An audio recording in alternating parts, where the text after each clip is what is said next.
नमस्कार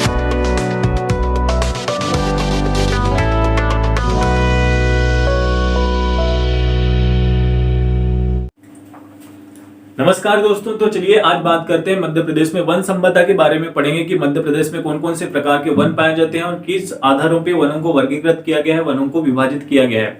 तो चलिए देखते हैं मध्य प्रदेश में वन मध्य प्रदेश में वनोपज के अंतर्गत हम जानकारी प्राप्त करेंगे कि मध्य प्रदेश में कितने प्रकार के वन पाए जाते हैं, कौन कौन से वन पाए जाते हैं और किस आधार पर वनों को वर्गीकृत किया गया है या विभाजित किया गया है ना। तो चलिए बात करते हैं मध्य प्रदेश में वन। मध्य प्रदेश में वन के अंतर्गत देखेंगे हम कि वनों को किन किन आधारों पर विभाजित किया गया है। तो प्रादेशिक आधार पर वनों को विभाजित किया गया है, जलवायु या भौगोलिक आधार पर वनों को विभाजित किया गया है। उस प्रकार देखेंगे तो प्रजाति के आधार पर वनों को विभाजित किया गया है ना। उसके बाद देखेंगे तो आरक्षित वन, संरक्षित वन देखेंगे। उसके बाद देखेंगे कि वन विभाग ने वनों को कितने भागों में विभाजित किया है। तो पहले देखेंगे कि हम प्रादेशिक आधार पर वनों को कितने भागों में विभाजित किया गया। प्रादेशिक आधार पर देखेंगे वनों को कितने भागों में विभाजित किया गया है, ठीक है। तो चलिए देखते हैं हम प्रादेशिक आधार पर वनों को कितने भागों में विभाजित किया गया। प्रादेशिक आधार पर वनों को 3 भागों में विभाजित किया गया। प्रादेशिक आधार पर वनों को 3 भागों में विभाजित किया गया। तो पहला कौन सा भाग है? विंध्य कैमूर श्रेणी। विंध्य कैमूर श्रेणी, विंध्य कैमूर श्रेणी किस क्षेत्र के अंतर्गत आएगा? पहले विंध्याचल श्रेणी का पठार के अंतर्गत देखेंगे कि विंध्य श्रेणी कहाँ आता है ना। तो विंध्याचल पर्वत श्रृंखला का जो भाग देखे थे, विंध्याचल पर्वत श्रृंखला का विस्तार कहाँ से कहाँ तक है? मतलब पश्चिम से इसका विस्तार पूर्व तक है, पश्चिम से पूर्व तक है। लेकिन हमने देखे थे विंध्य प्रदेश में देखे थे कि रीवा सतना छतरपुर का जो एरिया था हमारा विंध्य प्रदेश का एरिया था। तो विंध्य कैमूर श्रेणी भी उसी क्षेत्र के अंतर्गत आता है। विंध्य श्रेणी भी विंध्य कैमूर श्रेणी उसका नाम दिया गया है, ठीक है। लक्षणीय विवरण की बात करेंगे तो इसके अंतर्गत देखेंगे कौन कौन से जिले आते हैं। विंध्य कैमूर श्रेणी के अंतर्गत जिले कौन कौन से आते हैं। तो चलिए देखते हैं जिले कौन कौन से आते हैं। सागर, दमोह से लेकर के रीवा, पन्ना तक विंध्य कैमूर श्रेणी का विस्तार देखेंगे तो विंध्य कैमूर श्रेणी का विस्तार जो है सागर, दमोह से लेकर रीवा, पन्ना तक इसका विस्तार है। सागर, दमोह से लेकर के रीवा, पन्ना तक इसका विस्तार है। इसके बीच में जैसे छतरपुर वगैरह जिले पड़ते हैं, हमारे छतरपुर, सतना वगैरह जिले पड़ते हैं, वो भी विंध्य कैमूर श्रेणी के अंतर्गत आते हैं। तो यहाँ किस प्रकार के वन पाए जाएंगे? यहाँ पे विरल प्रकार के वन पाए जाएंगे। मतलब विरल वन है, विरल मतलब दूर दूर पे है यहाँ पे वन। विंध्य कैमूर श्रेणी के अंतर्गत देखेंगे। प्रादेशिक आधार पर हम वनों को देख रहे हैं। तो पहला है हमारा प्रादेशिक आधार पर विंध्य कैमूर श्रेणी। इसके अंतर्गत सागर, दमोह से लेकर के रीवा, पन्ना तक विरल वन पाए जाते हैं। दूसरा है कौन सा है हमारा? मुरैना या शिवपुरी का पठार। मुरैना या शिवपुरी का पठार देखेंगे तो मुरैना जिला कहाँ आता है? मध्य प्रदेश में मुरैना जिला उत्तर में आता है। तो मुरैना और शिवपुरी के पठार के अंतर्गत जो हमारे चंबल संभाग देखे थे, चंबल संभाग के सभी जिले इसके अंतर्गत समाहित होंगे। मतलब मुरैना और शिवपुरी के पठार के अंतर्गत जितना चंबल संभाग के पूरे जिले आ जाएंगे, ग्वालियर संभाग के जिले आ जाएंगे। तो मुरैना और शिवपुरी पठार के अंतर्गत देखेंगे।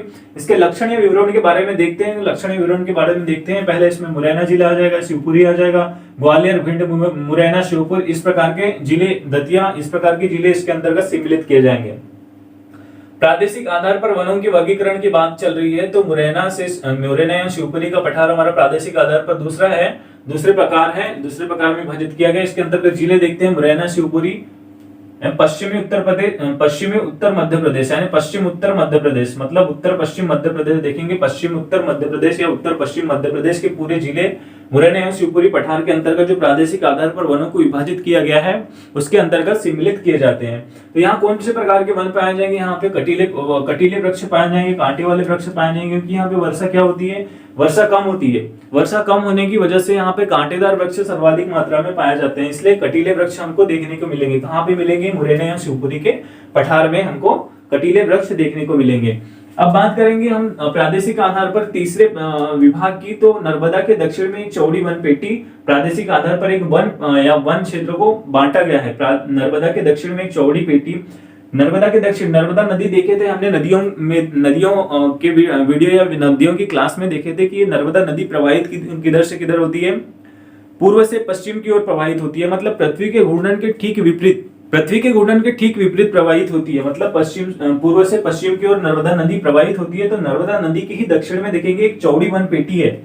नर्मदा नदी के दक्षिण में देखेंगे एक चौड़ी वन पेटी है, जिसके अंतर्गत देखेंगे कौन कौन से जिले आते हैं। चौड़ी वन पेटी के अंतर्गत देख लेंगे नर्मदा नदी के दक्षिण में सतपुड़ा पर्वत श्रेणी पड़ता था, ठीक है।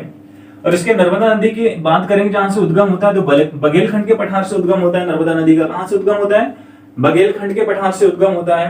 तो नर्मदा नदी के दक्षिण में एक चौड़ी पेटी के अंतर्गत देखेंगे तो सतपुड़ा पर्वत श्रेणी भी आ जाएगा, उसमें बघेलखंड का पठार भी आ जाएगा, है ना। नर्मदा नदी के दक्षिण से प्रदेश के पूर्वी भाग में पश्चिम तक, मतलब ये जो प्रादेशिक आधार पर नर्मदा के दक्षिण में एक चौड़ी पेटी एक विभाग को दर्शाया गया है, उसके अंतर्गत कौन कौन से क्षेत्र सम्मिलित होंगे। नर्मदा नदी के दक्षिण के पूरे क्षेत्र हो जाएंगे, प्रदेश के पूर्वी भाग में मतलब प्रदेश के पूर्वी भाग के पूरे जिले सम्मिलित हो जाएंगे, और पश्चिम भाग तक, पश्चिम भाग के मध्य प्रदेश के पूर्वी भाग और पश्चिम भाग के जिले और सतपुड़ा पर्वत श्रेणी और बघेलखंड का पठार, पूरे जिले सम्मिलित हो जाएंगे। किसके अंतर्गत सम्मिलित हो जाएंगे, नर्मदा के दक्षिण में एक चौड़ी वन पेटी के अंतर्गत सम्मिलित हो जाएंगे। ठीक है, यहाँ वन देखेंगे तो यहाँ कौन कौन से प्रकार के वन पाए जाते हैं। यहाँ पे वनों में बात करेंगे तो साल सागौन के वन पाए जाते हैं। कौन से वन पाए जाएंगे, साल और सागौन के वन पाए जाएंगे। इस प्रकार हमने प्रादेशिक आधार पर देखिए, प्रादेशिक आधार पर 3 भागों में विभाजित किया गया है। विंध्य कैमूर श्रेणी, मुरैना शिवपुरी का पठार, नर्मदा के दक्षिण में एक चौड़ी पेटी के रूप में मध्य प्रदेश में वन या वनोपज को विभाजित किया गया है। ठीक है, अब देखेंगे जलवायु या भौगोलिक आधार पर वनों को किन किन भागों में विभाजित किया गया है। जलवायु या भौगोलिक आधार पर वनों को किन किन भागों में विभाजित किया गया है। ठीक है, तो चलिए देखते हैं जलवायु और भौगोलिक आधार पर वनों को वर्गीकरण देखते हैं किन किन भागों में विभाजित किया गया है। तो जलवायु या भौगोलिक आधार पर भी वनों को 3 भागों में विभाजित किया गया। कितने भागों में विभाजित किया गया, 3 भागों में विभाजित किया गया। तो चलिए देखते हैं 3 भाग कौन कौन से हैं। ठीक है, पहला बात करेंगे उष्णकटिबंधीय पर्णपाती वन, उष्णकटिबंधीय पर्णपाती वन, उष्णकटिबंधीय अर्धपर्णपाती वन और उष्णकटिबंधीय शुष्क पर्णपाती वन। जलवायु या भौगोलिक आधार पर 3 भागों में बांटा गया है। उष्णकटिबंधीय पर्णपाती वन, उष्णकटिबंधीय अर्धपर्णपाती वन, उष्णकटिबंधीय शुष्क पर्णपाती वन। तो पहले बात करेंगे मध्य प्रदेश की जलवायु कैसी है। मध्य प्रदेश की जलवायु उष्णकटिबंधीय समशीतोष्ण जलवायु है। कैसी जलवायु है, उष्णकटिबंधीय समशीतोष्ण जलवायु है मध्य प्रदेश की जलवायु है। ठीक है, मध्य प्रदेश की जलवायु उष्णकटिबंधीय समशीतोष्ण जलवायु है। ठीक है, अब जलवायु या भौगोलिक आधार पर देखेंगे तो 3 क्षेत्र हमारे कौन कौन से हो गए, उष्णकटिबंधीय पर्णपाती वन, उष्णकटिबंधीय अर्धपर्णपाती वन और उष्णकटिबंधीय शुष्क पर्णपाती वन। विवरण में देखते हैं कि ये जो तीनों जो भौगोलिक आधार पर जो वन विभाग को विभाजित किया गया, देखते हैं इसमें वर्षा कितनी होती है। तो उष्णकटिबंधीय पर्णपाती वन, पर्णपाती से नाम स्पष्ट हो जाएगा। जिन पर्णपाती मतलब जिन वृक्षों के पत्ते गिर जाते हैं, है ना, वो जिन वृक्षों के पत्ते गिर जाते हैं ऐसे वनों को क्या बोलेंगे, पर्णपाती वन बोलेंगे। तो इनमें वर्षा देखेंगे तो वर्षा कितनी होती है, इन ऐसे क्षेत्रों में वर्षा होती है 50 से 100 सेंटीमीटर वर्षा होती है। कितनी वर्षा होगी, 50 से 100 सेंटीमीटर वर्षा होगी। लकड़ियों की बात करेंगे तो इमारती लकड़ी पाई जाती है। यहाँ पे इमारती लकड़ी पाई जाएगी। इमारती लकड़ी में कौन कौन सी लकड़ियां इमारती लकड़ी होती है, सागौन, शीशम, साल जैसे वृक्ष जो होते हैं, सागौन, साल, शीशम के ये जो उष्णकटिबंधीय पर्णपाती वन के अंतर्गत आते हैं, जहां वर्षा कितनी होती है 50 से 100 सेंटीमीटर वर्षा होगी। जिलों में देख लेंगे तो जिलों में कौन कौन से जिले उष्णकटिबंधीय पर्णपाती वन के अंतर्गत शामिल किए गए हैं। तो जबलपुर, छिंदवाड़ा, छतरपुर, सागर, पन्ना, बैतूल और सिवनी जैसे जिले इसके अंतर्गत सम्मिलित किए गए। उष्णकटिबंधीय पर्णपाती वन के अंतर्गत जबलपुर, छिंदवाड़ा, छतरपुर, सागर, पन्ना, बैतूल और सिवनी जैसे जिले इसके अंतर्गत सम्मिलित किए गए। ये जिले जहां पर 50 से 100 सेंटीमीटर वर्षा होती है, वहां पे कौन सा वन पाया जाएगा, उष्णकटिबंधीय पर्णपाती वन पाया जाएगा। अब जलवायु या भौगोलिक आधार पर हम दूसरा विभाग देखेंगे, कौन सा विभाग में बांटा गया, उष्णकटिबंधीय अर्धपर्णपाती वन।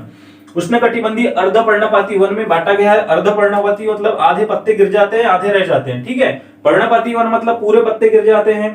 ठीक है, अर्धपर्णपाती वन मतलब आधे पत्ते गिरते हैं, शुष्क पर्णपाती वन मतलब पत्ते गिरते ही नहीं है। ठीक है, उष्णकटिबंधीय अर्धपर्णपाती वन में देखेंगे तो 100 से 150 सेंटीमीटर वर्षा होती है। और वन में कौन कौन से वन पाए जाएंगे, साल, सागौन और बांज जैसे वृक्ष इसमें पाए जाते हैं।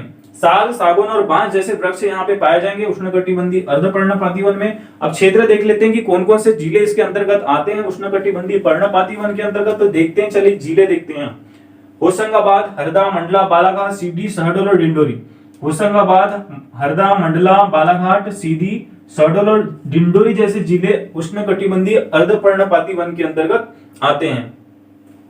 अब बात करेंगे उष्णकटिबंधीय शुष्क पर्णपाती वन। उष्णकटिबंधीय शुष्क पर्णपाती वन की बात करेंगे तो उष्णकटिबंधीय शुष्क पर्णपाती वन के अंतर्गत देखेंगे वर्षा कितनी होती है, वर्षा 25 से 75 सेंटीमीटर वर्षा होती है। कितनी होगी वर्षा, 25 से 75 सेंटीमीटर वर्षा होगी।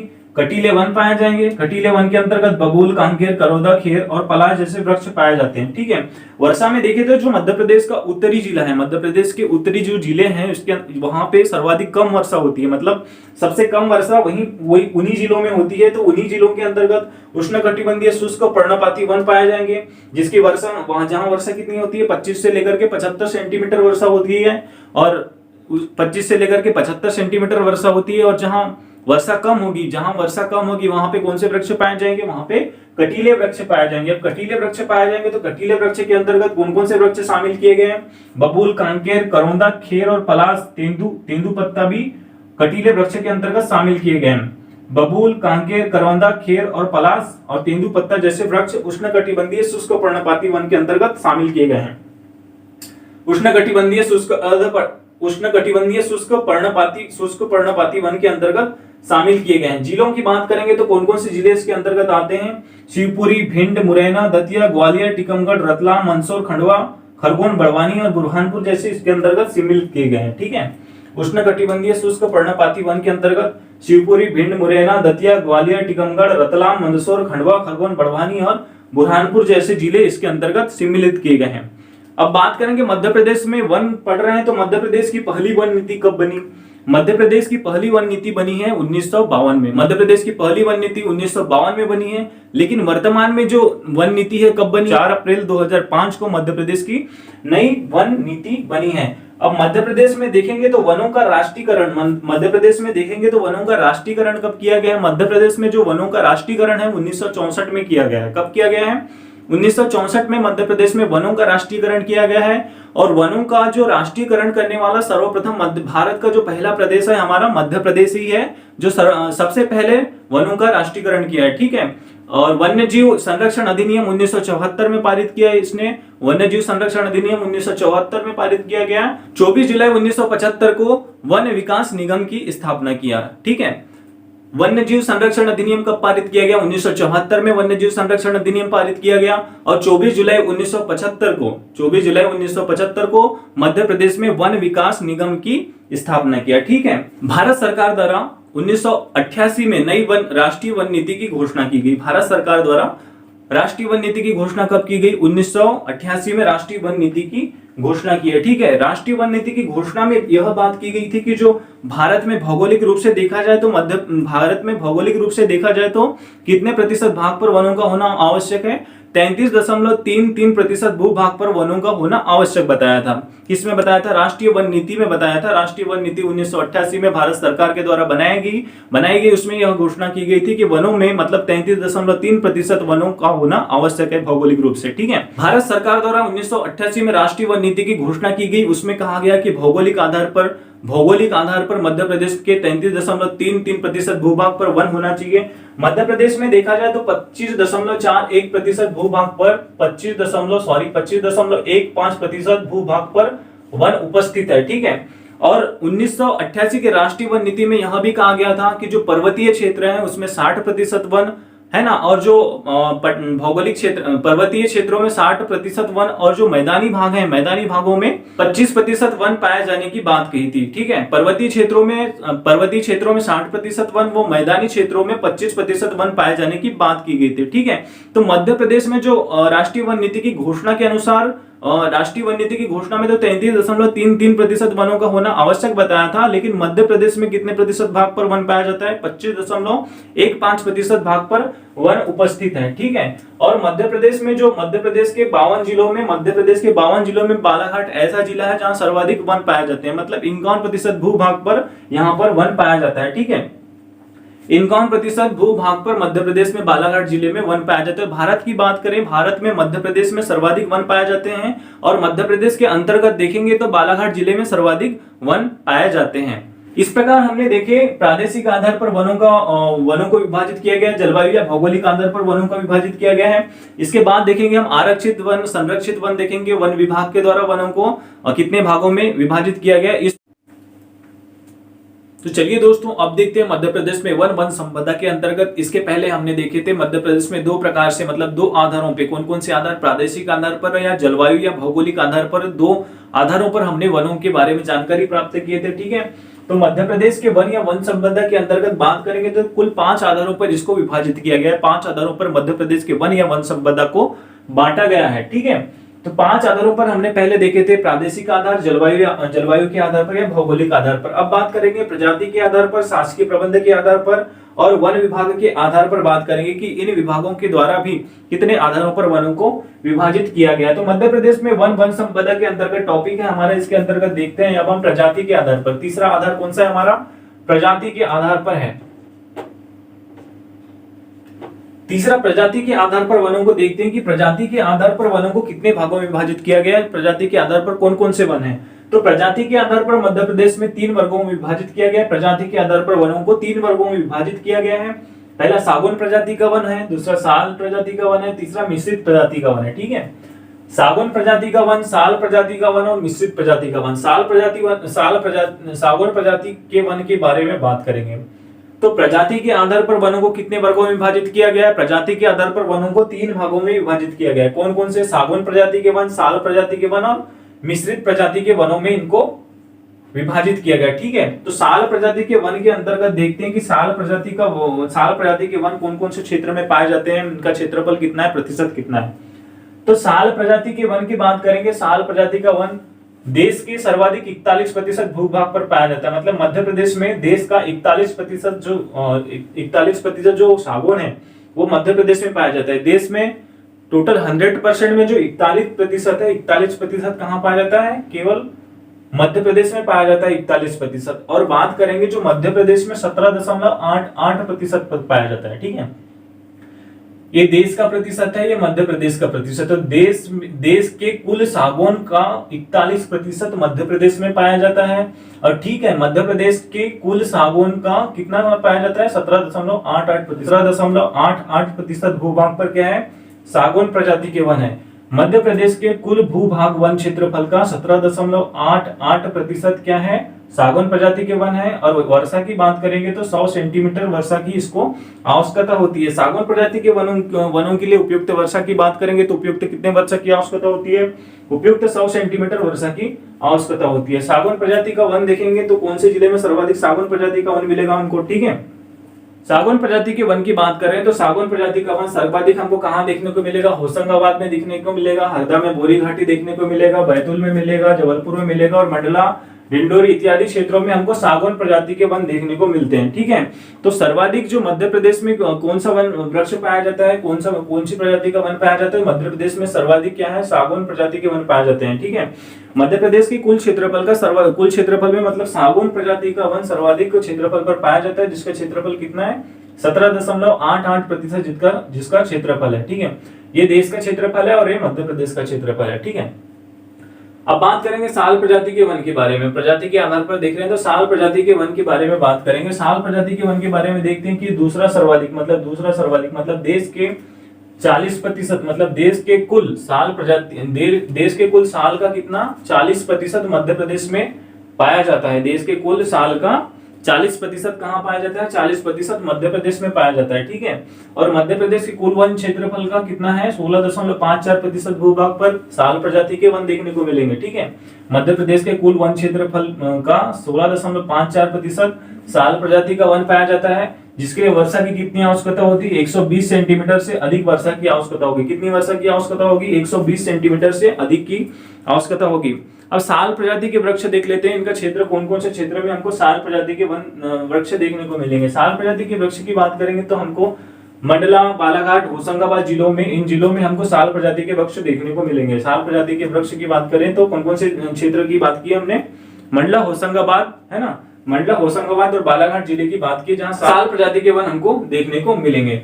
ठीक है, अब मिश्रित प्रजाति के वन की बात करें, प्रजाति के आधार पर देखेंगे। तीसरा हमारा कौन सा है? मिश्रित प्रजाति के वन। मिश्रित प्रजाति के वन के अंतर्गत देखते हैं कि मिश्रित प्रजाति के वन के अंतर्गत देखते हैं कि इसका क्षेत्र कौन कौन से आएंगे। मिश्रित प्रजाति के वन के अंतर्गत क्षेत्र की बात करेंगे तो भिंड, मुरैना, श्योपुर का पूरा क्षेत्र आ जाएगा, चंबल संभाग का, ग्वालियर आ जाएगा, रीवा, पन्ना, सतना के जिले आ जाएंगे, खंडवा, बुरहानपुर, बड़वानी के जिले इसके अंतर्गत सम्मिलित किए जाएंगे क्षेत्र के अंतर्गत। ठीक है, मिश्रित प्रजाति के वन के अंतर्गत इन क्षेत्रों को सम्मिलित किए जाएंगे। ठीक है, अब बात करेंगे कौन कौन से वृक्ष पाए जाते हैं मिश्रित प्रजाति के वन में, है ना। तो मिश्रित प्रजाति के वन में कौन कौन से वृक्ष पाए जाएंगे? पहला तो हर्रा, बेहड़ा, आंवला, ठीक है, बांस, महुआ, तेंदू, नीम, बबूल, कांकेर इत्यादि जो प्रकार के वन है मिश्रित प्रजाति के वन के अंतर्गत आते हैं। ठीक है, तो बांस के अंतर्गत देखेंगे कि डेंड्रोकेलमस स्ट्रिक्स प्रजाति के बांस जो है सर्वाधिक पाए जाते हैं। ठीक है, बांस में मिश्रित वन के अंतर्गत कौन से बांस पाए जाते हैं? डेंड्रोकेलमस व स्ट्रिक्स प्रजाति के बांस पाए जाते हैं, जिसका उपयोग क्या करते हैं? कागज निर्माण में उपयोग किया जाता है। ठीक है, इसका प्रतिशत देखेंगे कितना है? 65.58% भूभाग पर क्या पाया जाता है, मिश्रित प्रजाति के वन पाए जाते हैं। तो प्रजाति के आधार पर सर्वाधिक कौन सा वन पाया जाते हैं, प्रजाति के आधार पर देखेंगे तो सर्वाधिक मिश्रित वन पाए जाते हैं। ठीक है, मिश्रित वनों के अंतर्गत डेंड्रोकेलमस और स्ट्रिक्स प्रजाति के बांस पाए जाते हैं। ठीक, जिसका उपयोग कागज निर्माण में किया जाता है। मिश्रित प्रजाति के वन डेंड्रोकेलमस और स्ट्रिक्स प्रजाति के बांस पाए जाते हैं, जिसका उपयोग कागज निर्माण में किया जाता है। और साल प्रजाति के वन, साल प्रजाति का वन जो मध्य प्रदेश में क्या है, दूसरा, मतलब दूसरा सर्वाधिक वन किसका है, साल का है। कितना देखिए परसेंटेज, 16.54% देखिए। अब इसका उपयोग क्या करते हैं, इमारती लकड़ी के अंतर्गत तो आते हैं सागौन साल, लेकिन जो रेलवे का स्लीपर बनाया जाता है, रेलवे स्लीपर का साल प्रजाति के वन का उपयोग किया जाता है। मतलब साल की लकड़ी का उपयोग रेलवे के स्लीपर बनाने में इसका उपयोग करते हैं। ठीक है, इस प्रकार प्रजाति के आधार पर वनों को देखिए, उसका विवरण देखिए। ठीक है, मध्य प्रदेश के वन के अंतर्गत देखिए, मध्य प्रदेश के वन या वन संपदा के अंतर्गत देखिए प्रजाति के आधार पर वनों का देखिए, प्रजाति के आधार पर वनों का विवरण देखिए। ठीक है, अब शासकीय प्रबंध के आधार पर बात करेंगे, शासकीय प्रबंध के आधार पर बात करेंगे। शासकीय प्रबंध के आधार पर वनों को कितने भागों में विभाजित किया गया है। ठीक है, शासकीय प्रबंध के आधार पर वनों को भी 3 भागों में विभाजित किया गया है। प्रादेशिक आधार पर भी 3 भागों में विभाजित किया गया था। ठीक है, भौगोलिक आधार या जलवायु के आधार पर भी 3 भागों में विभाजित किया गया था। ठीक है, और प्रजाति के आधार पर भी 3 भागों में विभाजित किया गया, और शासकीय प्रबंध के आधार पर भी 3 भागों में विभाजित किया गया, और वन विभाग के आधार पर भी 3 भागों में विभाजित किया गया। ठीक है, तो हम अभी बात कर रहे हैं शासकीय प्रबंध के आधार पर वनों को कितने भागों में विभाजित किया गया है। शासकीय प्रबंध के आधार पर वनों को 3 भागों में विभाजित किया गया है। ये 3 भाग कौन कौन से, आरक्षित वन, संरक्षित वन और अवर्गीकृत वन। तो आरक्षित वन की बात करते हैं। आरक्षित वन मध्य प्रदेश के कितने भूभाग पर है, 65.36% भूभाग पर आरक्षित वन पाए जाते हैं। ठीक है, आरक्षित वन कितने भूभाग पर पाए जाते हैं, मध्य प्रदेश के 65 मध्य प्रदेश के कुल वन क्षेत्रफल के 65.36% भूभाग पर क्या पाए जाते हैं, आरक्षित वन पाए जाते हैं। आरक्षित वन के अंतर्गत जो होता है पशुचारण व वनों की कटाई पर पूर्ण निषेध होता है, पूर्ण प्रतिबंध होता है, और यहाँ वनों को काटने पर कठोर दंडात्मक कार्यवाही की जाती है। ठीक है, तो मध्य प्रदेश में 16 वन व्रत हैं। मध्य प्रदेश में कितने व्रत हैं, वन व्रत हैं, 16 वन व्रत हैं, जैसे खंडवा वन व्रत, छतरपुर वन व्रत है ना, बालाघाट वन व्रत, मंडला वन व्रत, इस प्रकार के जो वन व्रत हैं। तो कितने वन व्रत की संख्या है, 16 वन व्रत में मध्य प्रदेश की जो वन संपदा है इनको विभाजित किया गया है, 16 वन व्रत में विभाजित किया गया है। सर्वाधिक कहाँ देखने को मिलेगा, सर्वाधिक खंडवा में देखने को मिलेगा। क्या देखने को मिलेगा, आरक्षित वन। आरक्षित वन सर्वाधिक कहां पर है, सर्वाधिक खंडवा जिले में आरक्षित वन है, और न्यूनतम कहां मिलेगा, छतरपुर जिले में हमको न्यूनतम आरक्षित वन देखने को मिलेगा। आरक्षित वन की बात करेंगे तो सर्वाधिक खंडवा जिले में देखने को मिलेगा, और न्यूनतम कहां देखने को मिलेगा, न्यूनतम छतरपुर जिले में देखने को मिलेगा। ठीक है, हम बात कर रहे हैं शासकीय प्रबंध के आधार पर वनों के वर्गीकरण की, वनों के वर्ग शासकीय प्रबंध के आधार पर देखिए आरक्षित वन। अब बात करेंगे संरक्षित वन की। ठीक है, संरक्षित वन की बात करेंगे तो संरक्षित वन मध्य प्रदेश के कितने भूभाग पर है, मध्य प्रदेश के कुल वन क्षेत्र का 32.84% भूभाग पर संरक्षित वन पाया जाता है। कितने भूभाग पर, 32.84% भूभाग पर संरक्षित वन पाया जाता है।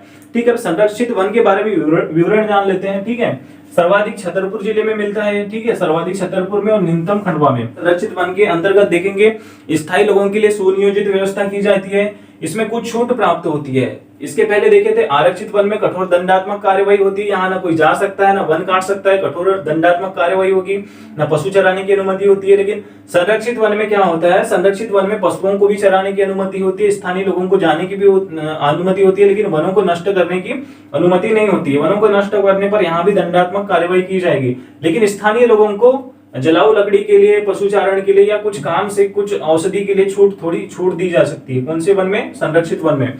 तो सर्वाधिक संरक्षित वन कहाँ देखने को मिलेगा, हमको छतरपुर जिले में देखने को मिलेगा। और न्यूनतम जो संरक्षित वन है कहाँ देखने को मिलेगा, हमको न्यूनतम संरक्षित वन खंडवा जिले में देखने को मिलेगा।